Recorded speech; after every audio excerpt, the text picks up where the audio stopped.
This is truly a very weird case, alleged case, a money laundering case on which summons are issued with no money involved. क्या आप जानते हैं कि भारत की सबसे बड़ी राजनीतिक पार्टी का बैंक खाता जमानत पर लगा हुआ है? क्या आप जानते हैं कि इसके पीछे कौन सा कानूनी विवाद है? क्या आप जानते हैं कि इसका आने वाले लोकसभा चुनावों पर क्या प्रभाव पड़ेगा? अगर नहीं तो आज हम आपको बताएंगे कि भारतीय राष्ट्रीय कांग्रेस और आयकर विभाग के बीच क्या झगड़ा है और इसके पीछे की कहानी क्या है। नमस्कार, आप देख रहे हैं न्यूज, मैं हूं आपके साथ तनु शर्मा।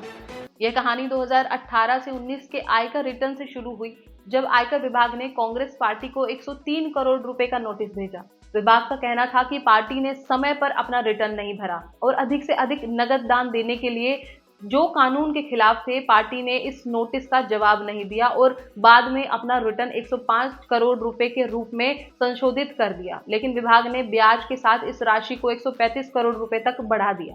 विभाग ने पार्टी को कई बार नोटिस भेजे और उन्हें 20% की राशि जमा करने का विकल्प भी दिया, लेकिन पार्टी ने इस पर कोई ध्यान नहीं दिया। अंत में विभाग ने पार्टी के बैंक खातों पर जमानत लगा दी और उनसे पूरी राशि की मांग की है। पार्टी ने इसके खिलाफ आयकर आयोग के समक्ष अपील की, लेकिन उसे खारिज कर दिया गया। फिर पार्टी ने इसके खिलाफ आयकर अपीलीय अधिकरण यानी कि ITAT में अपील की और वहां उन्होंने अपने बैंक खातों पर जमानत रोकने के लिए आवेदन किया। इस आवेदन पर 8 मार्च को ITAT ने अपना फैसला सुनाया और पार्टी की याचिका को खारिज कर दिया। ITAT ने कहा कि वे ऐसा करने के लिए सशक्त नहीं है और पार्टी को उच्च न्यायालय में अपील करने का अधिकार है। पार्टी के वकील विवेक टंका ने ITAT के अनुरोध किया है कि वे अपने आदेश को 10 दिनों के लिए निलंबित कर दें ताकि पार्टी उच्च न्यायालय से अपील कर सके। उन्होंने कहा, आपने जो आवेदन खारिज किया है उसके पार्टी के लिए दूरगामी परिणाम होंगे। क्या मैं आपसे अनुरोध कर सकता हूं कि आप अपना आदेश 10 दिनों के लिए निलंबित कर दें ताकि मैं उच्च न्यायालय जा सकूं।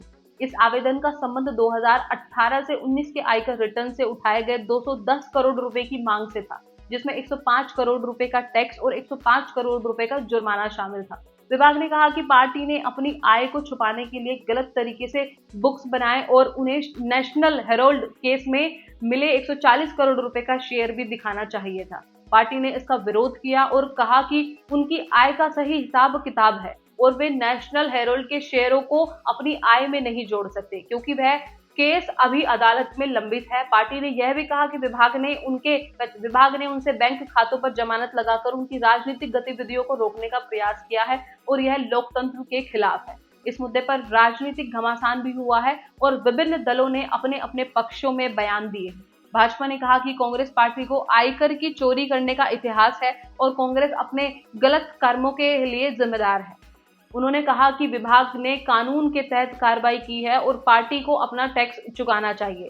वाम दलों ने कांग्रेस का समर्थन किया और कहा कि भाजपा सरकार ने आयकर विभाग को अपना शस्त्र बना लिया है और वे विपक्षी दलों को दबाने के लिए इसका दुरुपयोग कर रहे हैं। उन्होंने कहा कि यह एक राजनीतिक बदला है और वे इसका विरोध करेंगे। इस विवाद का आने वाले लोकसभा चुनावों पर भी असर पड़ सकता है क्योंकि कांग्रेस पार्टी का दावा है कि उनके पास पर्याप्त निधि नहीं है और वे चुनावी अभियान को चलाने में असमर्थ है। उन्होंने उच्च न्यायालय में अपील करने की घोषणा की है और उम्मीद की है कि वे इस मामले में न्याय पाएंगे।